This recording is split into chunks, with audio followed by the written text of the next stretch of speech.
कान में सर आपकी आवाज घूमती थी कबूतर की तरह, जैसे बोलते थे आप और फिर गार्गी मैम का वो कि उधर से सरसराता हुआ जूता आया। तो मतलब सर मैं इतना समझा था, मतलब अपने अपने व्यू से कि सीटेट का पेपर मतलब बहुत प्रेशर लेने वाला पेपर नहीं है, इसमें सिर्फ समझ विकसित करनी है। जी गुड इवनिंग जी, गुड इवनिंग। कैसे हैं सर? नमस्कार। नमस्कार सर।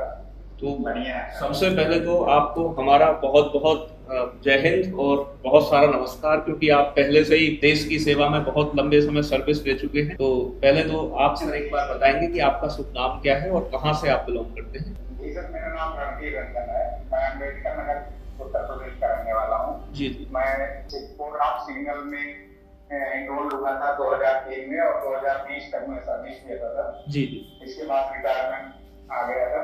जी। तो आपने इस बार सीटेट दिया है बेसिकली, तो सीटेट में लेवल 1 और लेवल 2 दोनों दिए थे इस बार आपने? जी सर। तो लेवल 1 में आपके मार्क्स कितने हैं? 119 है या 117? 119 है सर लेवल 1 में जी। और लेवल 2 में 93 मार्क्स हैं। अच्छा, लेवल 2 में 93 मार्क्स हैं। तो बेसिकली लगभग आप 20 साल समथिंग अपनी पढ़ाई से दूर रहे, मतलब स्टडी से, क्योंकि सर्विस टाइम में तो कहाँ ही पढ़ाई कर पाते होंगे। फिर भी मतलब एक बहुत बेहतर स्कोर शायद बच्चा जनरली जो डेली काफी हद तक पढ़ता है फिर भी मतलब नहीं ला पाता, और मतलब एक डर बच्चे के अंदर ये रहता है कि सीटेट में कैसे पास कर पाऊंगा।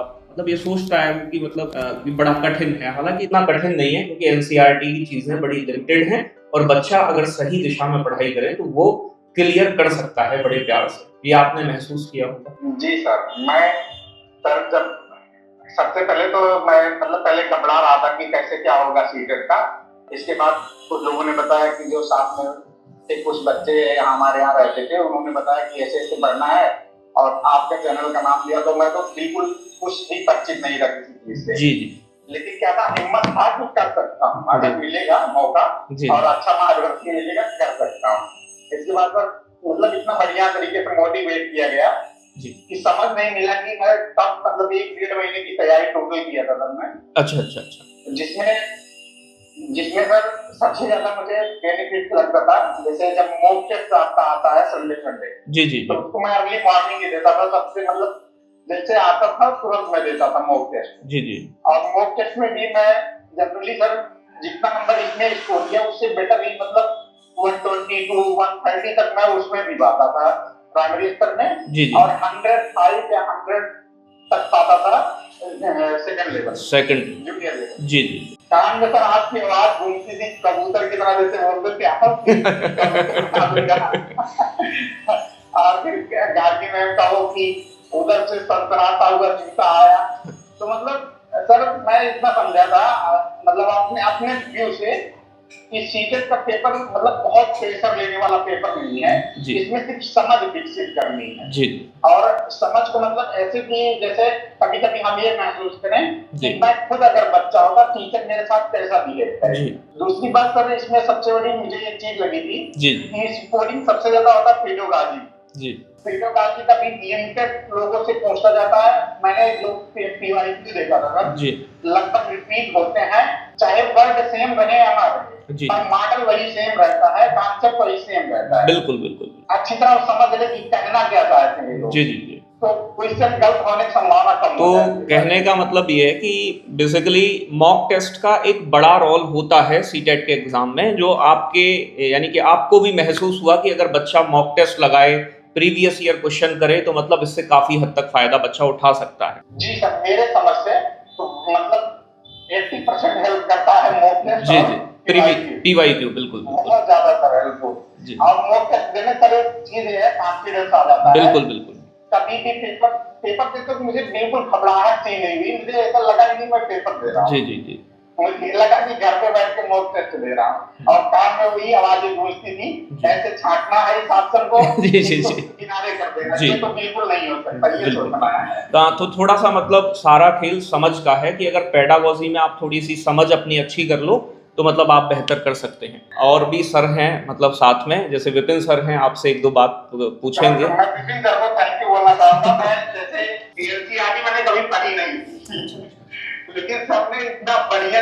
वो क्लास हिंदी इतने इमेजिंग लगती थी, मैं इंटू 2 पे करके सुनता था, लेकिन फिर भी मतलब ये नहीं कि बहुत स्पीड में चल रहा है, एकदम लगता था सब घुस जा रहा है दिमाग में। जी बहुत अच्छा, मतलब सर मुझे लगता था हिस्ट्री कैसे क्लियर होगा सेकंड पेपर में, लेकिन मुझे बहुत अच्छा आपके पढ़ाई से एनसीईआरटी का बहुत हेल्पफुल हुआ था मुझे। रणधीर जी, सबसे पहले तो आपको कॉन्ग्रेचुलेशंस है, एक अच्छा स्कोर, चाहे वो लेवल 1 की बात करें, लेवल 2 की बात करें, आप इसलिए बहुत महत्वपूर्ण हमारे लिए हो जाते हैं कि आप सर्विस के बाद आए और उसके बाद आपने क्वालिफाई किया। तो सबसे पहले तो टाइम मैनेजमेंट एक बहुत इंपॉर्टेंट टास्क होता है एक स्टूडेंट के लिए। आपने टाइम को कैसे मैनेज किया, सामाजिक जीवन में रहते हुए आपने समय को कैसे मैनेज करके अपनी पढ़ाई को बढ़िया किया? टाइम मैनेजमेंट का सर, मैं मोस्टली लाइव क्लास नहीं देख पाता था जी। लेकिन जब भी मौका मिलता था मैं एक भी क्लास मिस नहीं करता था, चाहे इंटू 2 पे करके सुनना पड़े, लेकिन मैं क्लास एक भी नहीं मिस करता था, क्योंकि एक भी चीज चली जाती तो एनसीईआरटी की लाइन टू लाइन पूछी जाती है। अच्छा, एक दिन में एवरेज जैसे एक मिथ होता है, कितने घंटे पढ़ाई की जाती है, ऐसा कुछ आपने निर्धारित किया था कि इतने घंटे मुझे पढ़ना है या ऐसा कुछ? सर मेरे अनुसार तो बहुत ज्यादा प्रेशर नहीं लेना इसमें जी। आप कंटिन्यू एक रूटीन बना के 3 घंटा 4 घंटा जो भी पढ़ते हैं, ऐसा नहीं कि मैं 10 घंटे पढ़ूंगा, मैं अपना भी बता रहा हूँ, जरूर जरूर। मैं इतना प्रेशर नहीं लेता था कि मुझे 10 घंटे पढ़ना, मुझे ये रहता था कि हाँ मैं क्लास जरूर पूरी करूंगा, चाहे चलते फिरते उठते बैठते, मतलब जब भी ईयरफोन लगा लेता था और चालू करके सुनता रहता था। तो इससे मुझे ये नहीं लगा कि बहुत ज्यादा प्रेशर लेकर मुझे 10 घंटे बैठ के ही पढ़ना है, तो मैं इस तरह मेहनत किया था सर। जी। एक लास्ट आपसे एक और ये क्वेश्चन था कि पेपर के टाइम में, जैसे बच्चे कहते हैं कि पेपर हल करते समय एग्जाम सेंटर में कि हमारा टाइम कम रह गया, तो मतलब क्या आपको भी ऐसा लगा पेपर करते समय कि आपके पास समय कम रहा हो? नहीं सर, मुझे तो टाइम कम नहीं लगा था, मुझे बस डिफिकल्ट एक ही चीज में लगा था, इंग्लिश में, क्योंकि इंग्लिश में सर ऐसे जैसे मेरी वोकैबुलरी पहले की थी, तो अभी काफी शब्द इतने हार्ड आ जाते थे कि उसका मतलब सेंस नहीं लगा पाता था मैं। बाकी जैसे किसी भी विषय में हुआ, जैसे सीडीपी में हुआ, ईवीएस में हुआ, तो क्वेश्चन सर सीडीपी के एक्चुअली तो बने रहते हैं, 4-5 लाइन के रहते हैं, लेकिन अगर उसको थोड़ी एक बार में ही क्लियर कट पढ़ा जाए तो उसमें दिक्कत नहीं आती, टाइम मैनेज बहुत अच्छी तरह होता है। मेरा तो एक्चुअली सर जैसे गोला वोला भरने के बाद भी मेरा कम से कम 20 मिनट बच गया था। अगर मॉक टेस्ट देते रहेंगे तो पता चलता रहता कि मैं कितने टाइम में टेस्ट देकर कंप्लीट करता हूँ, इससे बहुत ज्यादा हेल्प मिलती है, देर लगता ही नहीं मैं परीक्षा दे रहा हूँ। तो मॉक टेस्ट एक बड़ा रोल प्ले करते हैं टाइम मैनेजमेंट में भी आपका, और बेसिकली कि आपका कितना पानी में है, और देन पीवाईक्यूज भी उसमें शामिल रहते हैं, तो उससे एग्जाम में भी काफी मदद मिलती है, ये सच है। जी सर। जैसे कि लेवल 1 की बात करूं तो सीडीपी में आपके 24 मार्क्स हैं और मैथमेटिक्स में 26, अच्छा खासा स्कोर किया है। मैथ्स के भी सर मतलब अगर पढ़े होंगे आप तो साथ में ही है पीछे। नमस्ते नमस्ते, कैसे हैं आप? बढ़िया। और बच्चों का थोड़ा सा डाउट रहता है कि मैथ्स के लिए, कि एक भय होता है कि जी मैथ्स में अच्छा स्कोर कैसे करें, तो इस बारे में आप क्या कहना चाहेंगे? मैथ्स सर इतना हाई लेवल का नहीं रहता है, घबराए ना उस वक्त, सिर्फ क्वेश्चन को ध्यान से पढ़ें और जितना क्लास में किए हैं उसका अगर एक बार रिवीजन करके जाए मैथ्स के टाइम पे जी, और तो और पेपर देते वक्त घबराए, तो पेपर में मतलब मैं इतना हार्ड लेवल नहीं रहता कि नहीं कर सकते। बस यही है कि जो कंटिन्यूटी बनाए रखें और जो चीज़ें पढ़ाई जा रही है उसी को रिवाइज करते रहें, बस बेहतर। जी सर, मैं तो सब्जेक्ट ऐसा सर बिना कंटिन्यूटी के तो सब भूल जाएगा, चाहे हल्का सा सवाल होगा उसमें भी गड़बड़ हो जाएगा। जी, और प्रैक्टिस कंटिन्यूटी जरूरी है। अब आप ये बताओ कि अब बच्चों को क्या मैसेज देना चाहोगे, कि मतलब बच्चों को किस तरीके से प्रिपेयर करना चाहिए? सभी बच्चों को मैं सर यही सलाह देना चाहूंगा कि रेगुलरिटी बनाकर क्लास करें। जी। क्लास अगर पूरा फुल टाइम नहीं दे पा रहे हैं, इनकेस कहीं फंस गए हैं, तो क्लास को चाहे डबल स्पीड चाहे 1.5 या जितने भी स्पीड पे करके सुने जरूर। जी। उसको स्किप ना करें, एक भी क्लास स्किप नहीं करना है। जी। चाहे ईवीएस का हो सर, चाहे एसएसटी का हो, चाहे मैथ का, जी, किसी का भी स्किप ना करें। जी। उसको सुने, मॉक टेस्ट हर वीकली देते रहें, उसको स्किप ना करें। जी।